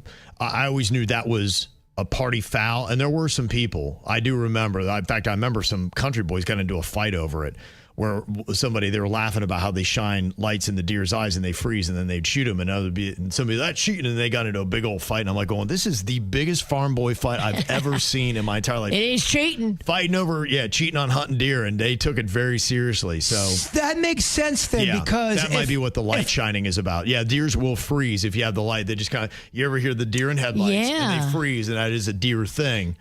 And so some people do try to hunt that way, but true hunters are like, that ain't right. That's not cool. It's basically steroids. Oh, man, that don't count. Gotcha. You need a guide. And I'll tell you, rednecks will fight over that. Oh, I believe they will. Rednecks will fight over anything. That's true, they will. But they will definitely fight over deer hunting. Well, I think there's some pride there. There was, yeah. Yeah, and that was kind of it. They were fighting, hunting's hunting, man. Be like, nah, yeah, I don't count. The next thing I knew, you hit them right in the teeth and blood shooting everywhere. And yeah, the video I was watching, the guy goes out hunting at night for a coyote because they're killing the deer, but he never flashed the light. It's all on video, and you hear the cops talking, and they pretty much kind of seal their own fate. Dang. What you got in your mind today, Virginia? Well, don't be surprised if on Saturday you get a sweet singing telegram, because I'm signing both of you up for a song for your sweetie on Valentine's Day. So my mom had this idea yesterday. She's meeting with all of her old biddies. They all like to sing. They got a little geriatric choir. Oh, okay. But they can't travel around and do singing telegrams because they're not mobile. Right. So their idea was they want to do calling singing telegrams. Okay. So I'm giving them your phone numbers, and you guys are going to be getting a singing telegram Saturday on the phone between the hours of like noon and 3. When we're at the Feast of Little Italy. Yes. Let it go to voicemail if you want. Okay. But you're getting it. Okay. It's my Valentine's gift to you. My mom was very excited. Oh, that's great. She is jazzed. Her and her choir of elderlies are pumped. I love it. They're going to sing you a love song. Bring it on. I hope it's the length of Bohemian Rhapsody. Can't wait. Okay, we're going to find out some dirty little secrets here of the KVJ show. The raise your hand poll. If you're on YouTube right now, you can watch and see who's answering yes to what. If you cannot see us, you'll at least get a percentage of the KVJ show members that are saying yes to this. It's myself, Virginia, Jaybird, and Denny. So we got 4 of us, so you know on the percentages.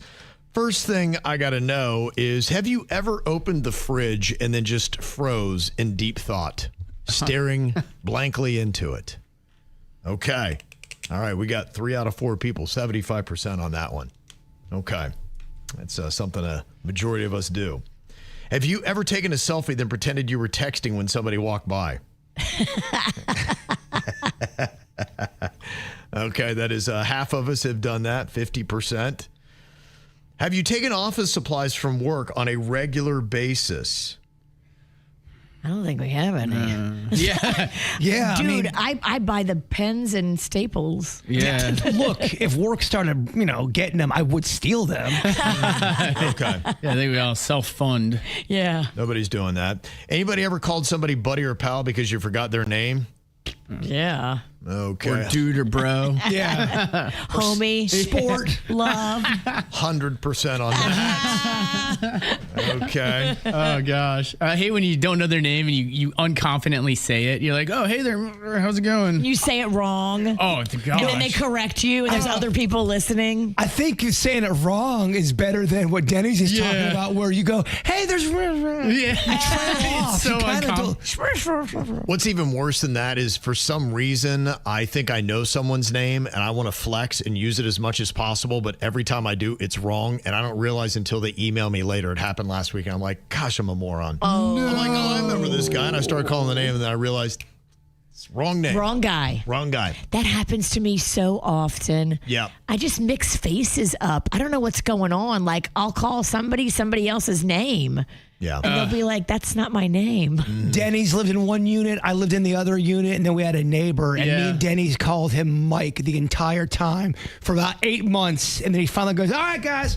And by the way, my name's Mark. After 8 months. We come for almost a year. We called him Mike. And we find out his name's Mark. Like, all right, now, good to see you. By the way, my name's Mark. You know what I say? I just go, I'm so sorry. I drink a lot. Yeah. I think he knew that. Wow. Okay. Have you ever pretended to be busy to avoid helping someone move?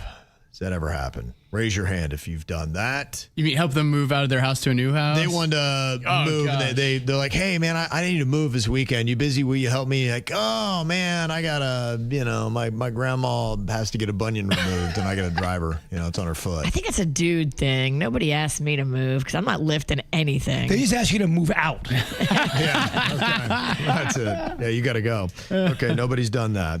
And then raise your hand if you've been caught watching porn. Could be a parent, could be a spouse, could be at school. I don't know. Raise your hand if anyone has ever walked in and be like, hey, what you doing? Knock on wood. Okay, we got one hand kind of going up, 25%. That's a story we'll have to save for the after the show, but we will get that. That's what it's all about. The story is everything. Yes, and the after the show, you can watch so many different places now. We are live, and we start about 10 minutes after, somewhere there. As soon as we're ready, we just start yapping again. If you go to a viral platform, you can see us either on YouTube, Facebook, Instagram, and Twitch. All those platforms were live, but you can also get it on demand later on Spotify, as well as those other platforms. So check out the After the Show. Love doing that. Looks like we're going to have some great weather this weekend in South Florida, and there's a lot of cool stuff that is going to be going on. The one thing I think is going to be most fascinating to watch is this Palm Tree Music Festival. They had done the concert at the Meyer Amphitheater that happened the week between Christmas and New Year's. That seemed to be a big success. They had a lot of EDM artists there.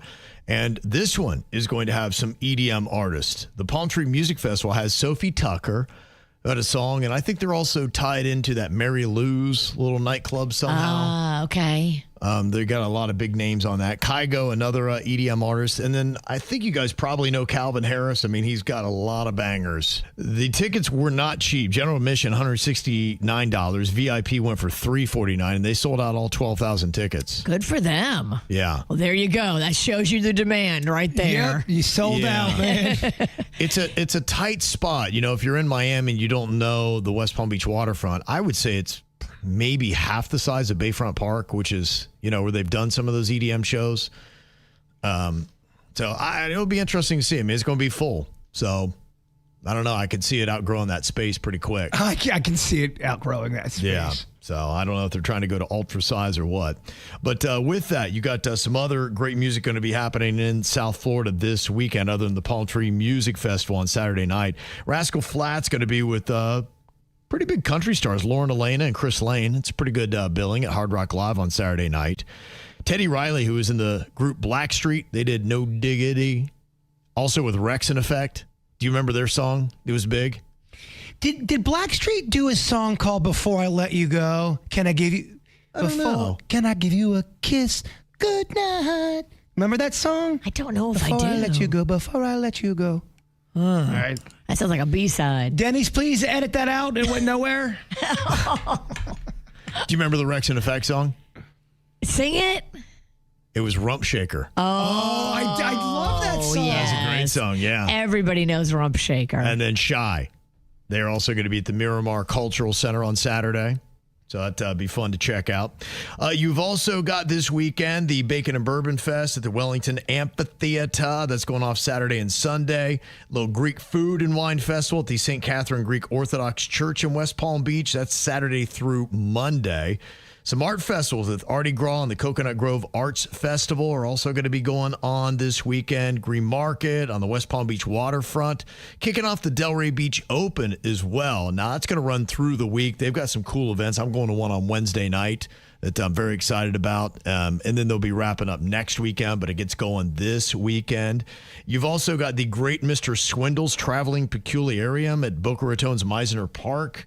I think it's kind of like some freak circus where you drink a lot of cocktails. So it sounds like my kind of thing. Well, do the high wire first, then drink the cocktails. Probably a good idea, yes. Miami International Boat Show is this weekend, Miami Beach Convention Center and other different locations. And then Jaber and I are going to be at the Taste of Little Italy. That is going to be at Tradition in Port St. Lucie. We'll be there Saturday on the stage for the meatball eating contest at noon. So Denny's will be there too. All three of the men on the show will be Love there it. representing with all kinds of yummy Italian food and live music on that same stage all day. Well, you know Denny's gets at these events. He's going to be all jacked up. We might as well just give him the microphone for the meatball contest. Yeah, I mean, that's fine. I don't want to hog it if he wants it, you know. I mean, it's all him. He's such a mic hog. Yeah. He runs from a microphone. You just turn it to him and then stand back. Also, the Martin County Fair is going on in Stewart this weekend. So a lot of Treasure Coast stuff. So we're going to be hitting that hard. So KVJ is going to be on the Treasure Coast this weekend. So excited for it. The U.S. is doing pretty good in the Olympics. I don't know if you've been watching, but as far as the Olympic medal count goes right now, the U.S. is in second place overall. They got 4 gold, 7 silver, 3 bronze, 14 total. So they are up there and doing really well. Had some nice wins here lately, and there is one athlete who had a great win. This American skier, Breezy Johnson, wound up accepting her boyfriend Connor Watkins' proposal at the Super G finish line in Italy yesterday. You say Breezy Johnson? Breezy Johnson, yes. That's her name. Great name. Breezy Johnson. That is a great name. And everybody's like, oh, it's so cute. Watkins dropped down to one knee, presented a ring after a year of planning just for this moment. Aww. And it followed Johnson's downhill gold medal Sunday, making her the second American woman to win the event. And here's how it sounded. Breezy Noble Johnson, you have worked so hard and achieved so much, and yet you still find the time to love me, to make me feel special, and most importantly, you help me love myself. And now that I feels like there's only one way I want to spend the rest of my life, and that is by your side. I love you, Breezy. Will you marry me? Yes. How cute, huh? So adorable, and the answer's no. What they have to bleep out? Don't know. He cursed during the proposal? I don't know. It sounded like I effing love you. It sounded like it's not the right time to drop an F-bomb, dude. It either sounded like he was dropping an F-bomb or he was talking about a body part. I don't know. Well, I mean, her last name is Johnson, and it's Breezy Johnson. Middle name Noble. By the way, wouldn't you love to have a Noble Johnson? I mean, it just sounds regal, doesn't it? I'd rather have a workhorse. I mean, you know all these cameras are on you. What did you say that we had to beep out? And it took him a whole year to get this thing ready, so he's been planning for a while. I wonder if it's a spur of the moment kind of thing or how that all went down. I don't know, Breezy. Maybe he had a couple drinks. I don't know. What's this clown doing? Oh, Breezy. Oh, Breezy. Valentine's Day coming up tomorrow night. Will be all kinds of love going on, but Virginia, I guess you got your gift a little bit early. Is your husband going to be putting the Mac down on you in New Orleans or? What do you think will be happening with that? I hope so. I hope we can find some romantic time. Okay. But Magnolia is coming from Tallahassee with 3 of her sorority sisters. And so my sister's house is going to be invaded with all these sorority girls, and then me and Panda and Rocco, and it's going to be a little craziness. Okay. We'll have to try to carve out some romance time. Do you think you're going to try to make that happen? We can try. There's ways. Oh, okay. Nice. Well, good luck with that. Hot. Yes. This is some hot lovemaking, Kevin. It's getting you going, isn't it? Oh, my gosh. Yeah. I can see why. Well, we got some other people trying to get a little bit of lucky in love, and this is going to be interesting because you got Friday the 13th today, and then you got Valentine's Day on Saturday. So what a back-to-back. And next month, too, Friday the 13th is happening again. So you have 2 months back-to-back with Friday the 13th. When's the last time that's happened? I don't know. That's creepy. Yeah, Jill sent us that. It's Jason Voorhees with his hockey mask holding Friday the 13th up on the calendar date, and that's covered in blood. And then tomorrow he'll be in love. It's a great picture, by the way. Yeah, it is. It's creepy. Amazing what AI is making these days, huh? This is something fun. This is a global shout out here. Katarina from Poland is with Gary. They've been together for 13 years. They met on a gaming site called Game Desire. And she says, when we met, I didn't speak a word of English. And now they are listening to KVJ every day in Poland. Aww. Which is fun. Surprisingly, our Poland numbers are pretty high. Okay. Yeah, she said, Gary, I love you. Even when your left is my right, you are my today and every one of my tomorrows. Kochum C. I don't know. I think that's Polish, and I'm sure I said it completely wrong. I apologize, Katarina. And there is her photo, our Polish Gorgeous. KVJ fan. Thank you very much for that. Good for them. Also got Abigail saying, my dad and I are at the Black Box. He is waiting at Holy Cross to get transferred to University of Miami for awake brain surgery this weekend. Whoa. He'd love to hear from y'all. He's been through so much. Me and my coma and losing my mother. If y'all have a moment to say hey, we're all thinking of him. Oh, my gosh.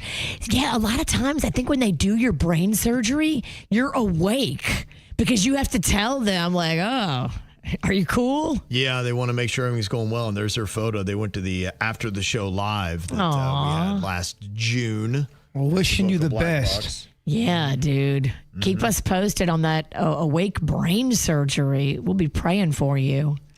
And says, I want to give a little shout out to my great niece, Emma, for making it the spelling bee. She was the tiny little pixie on that stage. Aunt Jody, Uncle Danny, Marina, Antonio, and the other, Matina, Xander, Boots, Scooby, Graham, and Pop. And your dad, Zach, so proud of you.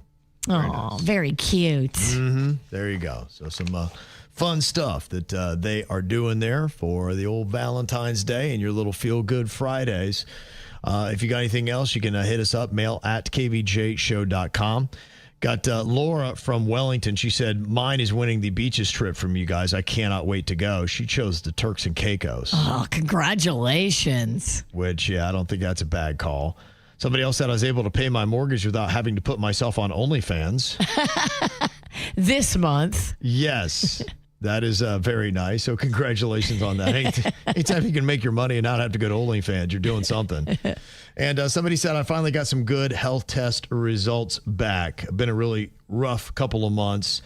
Never forget you don't have S-bomb if you don't have your health. Amen. Yeah, Heck yeah. That is a big thing. Definitely. If you've got that right now, there's a lot of gratitude you need to look at. That is something we learned from James Vanderbeek this week. Like hearing him talk and the perspective of just how rich you are if you have your health is a great lesson. Yeah, he had a really moving statement. We played a little bit of one of his things, but he really talked about just where he was. In a sense, it was almost a blessing where he had to deal with his mortality, look it right in the face, him getting weaker, feeling like he wasn't the provider and the husband and father that he wanted to be, but just the relationship that he had with God and kind of getting a better understanding and having a different outlook on life. He said it just really changed him, and it was sorry that it came to that diagnosis to really help him shift his perspective. And if anybody could take that perspective on today and say, you don't have to get sick before you really change your life perspective that can change everything for you. And it it's almost too bad he didn't get to live more of his life with that perspective. It took his mortality to get him there. He was able to pass with peace, knowing that his family was going to be taken care of. They started that GoFundMe. It immediately got like $1 million. Yeah. And now it's up to $2.2 million. Love that. 6 kids, young. They're going to be without a father, but hopefully they're not without resources. So it's nice to see everybody step up for him. Amen. Really cool stuff. All right, we got more KVJs going to be coming up for you on the After the Show. You can watch it live on places like YouTube, Facebook, Instagram, Twitch, and you can get it on demand later on Spotify. Also want to give a quick shout out to Melissa from Hope Sound. She's excited to go to River Ranch with a girlfriend this weekend to line dance with the Tri-County Line Dancers. Ooh. Okay. So you got some fun stuff as well. But before we get to that weekend, Bert, if you would, wrap us up with your thought for the day. You don't find hope at the finish line. You carry it through the middle. Oh, that's good. Yeah. The KVJ Show on 97.9 WRMF.